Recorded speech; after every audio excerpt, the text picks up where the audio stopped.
आनंदाची गोष्ट आहे की भारताच्या माजी परराष्ट्र मंत्री आणि भारतातील एक अतिशय सर्वमान्य अशा नेत्या सुषमा स्वराज जी यांच्या जीवनावरील अग्निशिखा या पुस्तकाचं ई बुक आणि ऑडिओ बुक अशा दोन्ही पद्धतीने आत्ताच आपण त्याचं प्रकाशन केलेलं आहे। हिंदी आणि मराठी अशा दोन्ही भाषांमध्ये आपल्याला हे पुस्तक मिळणार आहे। खरं तर सुषमाजी या असं म्हणता येईल की राजकारणाला पडलेलं एक सुंदर स्वप्न होतं, कारण त्यांचा जो व्यासंग होता, त्यांचा जो अभ्यास होता, त्यांची जी एक लोक जोडून घेण्याची हातोटी होती,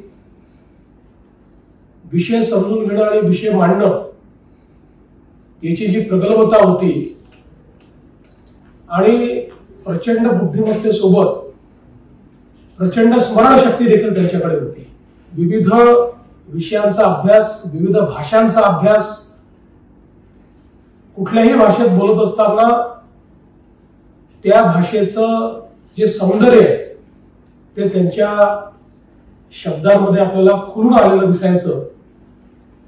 आणि आपल्यापैकी अनेकांनी बघितलं असेल, सुषमाजी कधी कागद ठेवत नव्हत्या आणि मंचावर 20 लोक असले तर एकदा 20 लोकांचं नाव बघायच्या आणि त्याच्यानंतर त्या 20 लोकांचं नाव बिना कागदाच्या त्या ठिकाणी घ्यायच्या।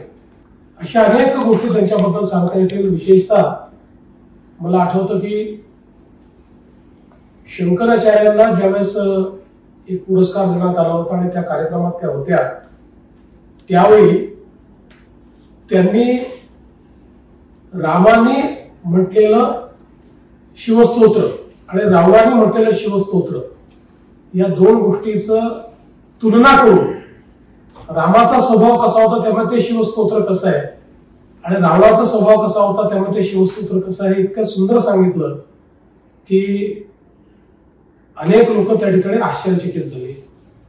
मला असं वाटतं की ही जी काही एक त्यांची पद्धती होती ती खरोखरच भारतीय राजकारणामध्ये अतिशय विरळ, विशेषतः 2009 ते 2014 या काळामध्ये ज्यावेळी त्या लोकसभेच्या विरोधी पक्षनेत्या होत्या, त्यावेळी एकेका विषयावर त्यांनी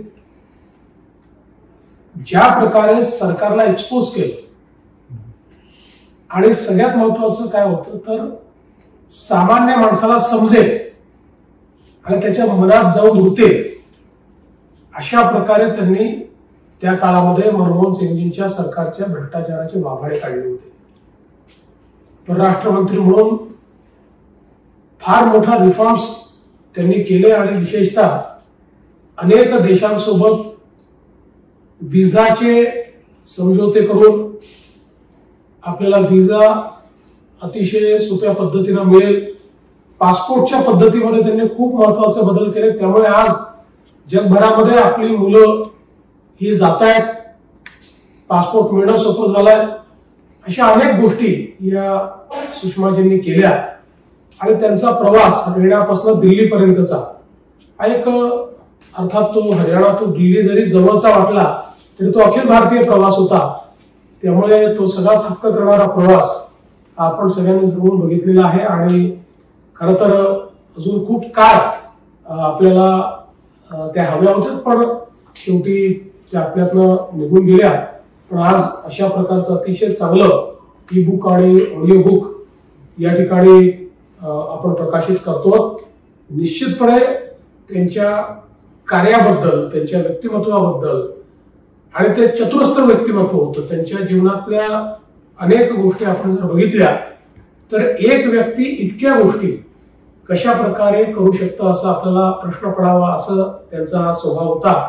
आणि म्हणून या सगळ्या गोष्टी पुढच्या पिढीपर्यंत पोहोचतील आणि म्हणूनच मी खरोखर मी आपलं अतिशय मनापासून अभिनंदन करतो की खूप चांगलं काम हे आपण या ठिकाणी केलेलं आहे आणि ई बुक तर नाही पण ऑडिओ बुक हे मी निश्चितपणे पूर्ण ऐकेन हे मी आपल्याला सांगतो, कारण मला अतिशय आवडेल ते ऐकायला. मी पुन्हा एकदा आपलं अतिशय मनापासून फार आपलं मनापासून अभिनंदन करतो. सगळे जे लोक याच्यामध्ये इन्व्हॉल्ड आहेत त्या सगळ्यांचं, पूर्ण टीमचं अतिशय मनापासून अभिनंदन करतो आणि सुषमाजींना आदरांजली अर्पित करून माझं बोलणं संपवतो.